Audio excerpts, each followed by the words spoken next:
একাদশ শ্রেণীর সমস্ত ছাত্রছাত্রীকে হার্দিক শুভকামনা জানিয়ে আজকের ভিডিও শুরু করছি। আজকে সাহিত্যানুশীলন যে বইটা আছে তোমাদের বাংলার উচ্চ মাধ্যমিক সাহিত্য সংকলনের পক্ষ থেকে, সেখানে দেখবে সেকেন্ড সেমিস্টারের জন্য প্রথম গল্প আছে রবীন্দ্রনাথ ঠাকুর রচিত ছুটি। এই ছুটি গল্পের কিছু প্রশ্নোত্তর তোমাদের সাথে এই ভিডিওতে ভাগ করে নেব। এই ভিডিওতে যে প্রশ্নোত্তরগুলো আলোচনা করব সেগুলো আশা করি তোমাদের সেকেন্ড সেমিস্টারের জন্য খুব সুবিধাজনক হবে এবং তোমরা উপকৃত হবে এই আশা রাখছি। চলো পড়াশোনা শুরু করি। আমাদের কিন্তু সেকেন্ড সেমিস্টারের পড়াশোনা এখন থেকেই একটু একটু করে শুরু করে দিতে হবে, তাই না? নাহলে সেকেন্ড সেমিস্টারে যে এসএকিউ টাইপ কোশ্চেন আছে এবং ডেসক্রিপটিভ কোশ্চেন আছে সেগুলো কিন্তু আমরা কভার করতে পারবো না। সময় অল্প আর সিলেবাস কিন্তু অনেক বেশি, তাই পড়াশোনা এখন থেকেই শুরু করে দাও। পড়াশোনা এখন থেকে ভালো করে শুরু করতে না পারলে কিন্তু সমস্যা হবে, ঠিক আছে? তোমরা আশা করি আমার কথাগুলো বুঝতে পারছো। চলো এখন থেকেই পড়াশোনা কিন্তু আমাদেরকে শুরু করে দিতে হবে। দেরি না করে ভিডিওটি শুরু করছি। দেখো, ছুটি গল্প কিছু প্রশ্ন উত্তর তোমাদেরকে আমি খাতায় তুলে লিখে দিয়েছি। এগুলো যদি তোমাদের ভালো লাগে এবং আমার প্রশ্ন উত্তরগুলো যদি তোমাদের ভালো লাগে, অবশ্যই আমার এই ভিডিওটা লাইক, কমেন্ট ও শেয়ার করবে আর আমার চ্যানেলটিকে অবশ্যই সাবস্ক্রাইব করে নেবে, ওই অনুরোধ রাখলাম তোমাদের কাছে, ঠিক আছে? চলো প্রথম প্রশ্ন। ঘরের মধ্যে এইরূপ অনাদর ইহার পর আবার হাঁপ ছাড়িবার জায়গা ছিল না। কোথায় কার এমন অবস্থা হয়েছিল এবং কেন? আর উত্তর দেখো, কলিকাতায় মামার বাড়িতে থাকাকালীন ফটিক চক্রবর্তীর এমতাবস্থা হয়েছিল। কারণটা কি বলো তো? কারণ হচ্ছে গ্রাম্য যে কিশোর মাতৃভূমিতে রাজত্ব করত, স্বাধীনভাবে গ্রামের আনাচে কানাচে স্বেচ্ছায় বিচরণ করত, সেই স্বাধীনচেতা কিশোর ফটিককে বলা হয়েছে, যখন শহুরে বদ্ধতায় আবদ্ধ হয়ে যায়, আত্মীয়দের অনাদর ও উপেক্ষার পাত্র হয়ে ওঠে, তখন যেন গ্রাম্য বালক ফটিকের প্রশ্নোদ্দিত অবস্থাটি হয়। তারপরে দ্বিতীয় প্রশ্ন। সর্বোপরি সেই অত্যাচারিণী অবিচারিণী মা অহর্নিশি তাহার নিরুপায় চিত্তকে আকর্ষণ করিত। এরূপ বক্তব্যের কারণ কি? দেখো, মাকে তো কেউ এরকম বলে না চট করে যে অত্যাচারিণী অবিচারিণী, তাহলে এখানে কেন বলা হয়েছে? দেখো উত্তরটা আমি লিখেছি। মা মানেই হচ্ছে মমতাময়ী, স্নেহবৎসল। এটা আমাদের চিরন্তন ধারণা এবং এটা সত্যি কথাই। মা সবসময় মমতাময়ী, স্নেহবৎসলই হয়। মা কখনোই খারাপ হয় না, আমার দেখাতে তো এরকম মনে হয়নি। তোমাদেরও আশা করি একই বক্তব্য হবে। তো দেখো, মা মানেই মমতাময়ী, স্নেহবৎসল। প্রবাদেও কিন্তু আছে, কুপুত্র যদ্যপি হয় কুমাতা কখনো নয়। কিন্তু এখানে ফটিকের মা সম্পর্কে এরূপ বক্তব্যের কারণ কেবলমাত্র মায়ের প্রতি ফটিকের অত্যন্ত অভিমান। এই অভিমানের জন্যই কিন্তু ফটিক তার মাকে ওই বক্তব্যটা বলেছিল। কারণ ফটিকের মনে হয়েছিল তার মা বোধহয় নির্মম না হলে মামা বাড়িতে তাকে গলগ্রহ হতে হতো না। তার মা যদি তাকে ভালোবাসতো, তাকে আগলে রাখার চেষ্টা করতো, তাকে তো তার মামা বাড়িতে পাঠিয়ে দিত না। এই অভিমান থেকেই আলোচ্য লাইনটি বলা হয়েছে, ঠিক আছে? পরের প্রশ্ন দেখো। পরের প্রশ্ন। একদিন অনেক প্রতিজ্ঞা করিয়া অনেক সাহসে মামাকে জিজ্ঞাসা করিয়াছিল, কে কাকে কি জিজ্ঞাসা করেছিল এবং উত্তর কি পাওয়া গিয়েছিল? দেখো, উত্তর হবে, আলোচ্য প্রশ্নোক্ত উক্তিটি ফটিক তার মামা বিশ্বম্ভর বাবুকে করেছিল।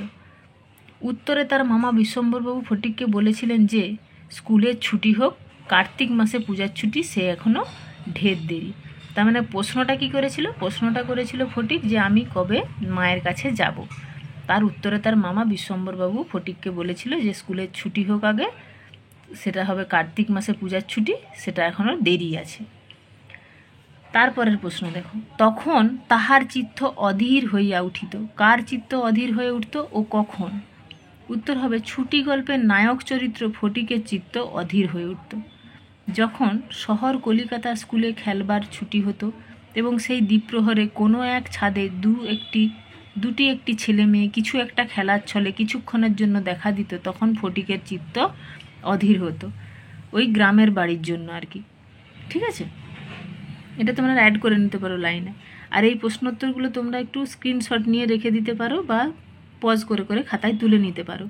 এই টাইপের কোশ্চেনই কিন্তু এবারে আসবে। হ্যাঁ, তোমাদেরকে তো লিখে আসতে হবে, তাই এখন থেকেই খাতায় তুলে তুলে এগুলো প্র্যাকটিস করো তোমরা। পরের প্রশ্ন, পরদিন প্রাতঃকালে ফটিককে আর দেখা গেল না, কেন এরকম হয়েছিল? উত্তর হবে, কলিকাতায় মামার বাড়িতে এসে ফটিক যখন অনুধাবন করেছিল যে সে তার মামি বা আরও অন্যান্যদের কাছে বোঝা স্বরূপ এবং তারপর একদিন জ্বর এসেছিল তার, সেই দিনের পরেই সকালে ফটিককে আর তার মামা বিশ্বম্বরবাবুর বাড়িতে দেখতে পাওয়া যায়নি, কারণ সে তার মায়ের কাছে চলে যেতে চেয়েছিল। পরের প্রশ্ন দেখো, এক বাঁও মেলে না দো বাঁও মেলে এ না, কে কথা বলেছিল? উত্তর হবে, ফটিক আলোকচুক্তিটি করেছিল জ্বর গায়ে প্রলাপের সুরে। আসলে এই কথাগুলি কিন্তু কলিকাতায় আসার সময় স্টিমারের খালাসিদের কাছে শুনেছিল জল মাপার সময়, সেইগুলোই সে প্রলাপের ঘোরে বকেছিল বা বলেছিল। পরের প্রশ্ন, মা এখন আমার ছুটি হয়েছে মা, এখন আমি বাড়ি যাচ্ছি, এই বক্তব্যের অর্থ কী? জ্বর অবস্থায় ফটিক এই যে উক্তিটি করেছে এর অর্থ কিন্তু খুব গভীর। এখানে ফটিকের জীবনের অবসানের দ্যোতক হলো ছুটি হওয়া। সে ক্রমশ মৃত্যুর দিকে এগিয়ে যাচ্ছে বলে এখন আমি বাড়ি যাচ্ছি অর্থাৎ ইহজগৎ থেকে বিদায় নিয়ে অনন্ত লোকে পাড়ি দেওয়ার কথা এখানে বলা হয়েছে। এখানে স্কুল ছুটি বা পড়াশোনার ছুটির কথা কিন্তু বোঝায়নি। তোমরা আশা করি বুঝতে পেরেছো। আগের ভিডিওতে আমি কিন্তু মূল বিষয়টা গল্পের বলে দিয়েছিলাম এবং সেই ভিডিওতেও কিন্তু অনেকগুলো প্রশ্ন উত্তর বলেছি। পারলে সেই ভিডিওটাও তোমরা দেখে নেবে এবং সেই প্রশ্নগুলোও তোমরা খাতায় পজ করে করে তুলে নেবে বা স্ক্রিনশট নিয়ে নেবে। ঠিক আছে, এরপর পরের প্রশ্ন দেখো, কিছুদিন খুব সমারোহে গেল কেন? ছুটি নামক গল্পে উদ্ধৃত লাইনটি আছে। ফটিক হলো এই গল্পের প্রধান চরিত্র। ফটিকের মামা বিশ্বম্বরবাবু পশ্চিমে কাজ করতে গিয়েছিলেন, ফলে বহুদিন ফটিকদের বাড়ি আসেননি। বলা ভালো, ফটিকের মায়ের 2 সন্তান হওয়া ও বেড়ে ওঠা এবং তার স্বামীর মৃত্যু ঘটা এত সময় অতিবাহিত হয়ে গেছে, তাই দীর্ঘ সময় পর ফটিকের মামা তাদের বাড়িতে আসায় তার মা খুব খুশি হয় এবং সব কিছু মিলে এক সমারোহের পরিবেশ গড়ে ওঠে। পরের প্রশ্ন দেখো, অন্যান্য বালকেরা বিশেষ হৃষ্ট হইয়া উঠিল, বালকেরা হৃষ্ট হয়েছিল কেন? তাহলে প্রথমে হৃষ্ট কথাটার মানে আমাদের জানতে হবে। তাহলে উত্তরে দেখো, হৃষ্ট কথার অর্থ হচ্ছে সন্তুষ্ট হওয়া। ফটিক ও তার সঙ্গী সাথীরা শাল কাঠের গুঁড়ি গড়িয়ে গড়িয়ে খেলছিল এবং সেই গুঁড়িতে বসেছিল ফটিকের ভাই মাখনলাল। সেই গুঁড়ি গড়াচ্ছিল ফটিক ও তার সাথীরা, ফলে মাখনলাল পড়ে গিয়েছিল। বালকদের কাছে এটাই ছিল হৃষ্ট হওয়ার কারণ। আশা করি তোমরা জানো যে বালকরা যখন খেলে তখন অন্যের কারো ক্ষতি হলে বা কেউ পড়ে টড়ে গেলে তখন কিন্তু অন্য বালকদের যে বিশাল কিছু দুঃখ হয় সেরকম নয়, তখন বরং সেটা মজা পায়। পরে হয়তো বুঝতে পারে যে তারা কাজটা ভুল করেছে, কিন্তু তাতে তারা খুশি হয় সেই মুহূর্তে। সেই জন্য তখন বালকেরা হৃষ্ট হয়েছিল অর্থাৎ সন্তুষ্ট হয়েছিল বা খুশি হয়েছিল। বুঝতে পেরেছো আশা করি তোমরা এইগুলো। তা পরের ভিডিওতে যদি তোমরা বলো যে বিষয়বস্তুটাও ভালো করে পুরোটা লিখিয়ে দিতে হবে, তাহলে সেটাও আমি করে দিতে পারি। তোমরা কমেন্টে তাহলে আমাকে জানাবে। আর তোমাদেরকে আগের ভিডিওতে আর এই ভিডিওতে মিলে অনেকগুলোই কিন্তু আমি ছুটির থেকে প্রশ্ন উত্তর লিখে দিয়েছি। আশা করি এগুলো তোমাদের পরীক্ষার জন্য কাজে আসবে। আর তোমাদের যদি অন্য কিছু আরও জানার থাকে তোমরা আমাকে কমেন্ট বক্সে জানাতে পারো, আমি সাধ্যমতো তোমাদের চাহিদা পূরণের চেষ্টা করব। আবারও তোমাদেরকে অনুরোধ জানাচ্ছি, পারলে আমার এই ভিডিওগুলো লাইক, কমেন্ট ও শেয়ার করবে এবং চ্যানেলটিকে সাবস্ক্রাইব করে নেবে। ধন্যবাদ সবাইকে।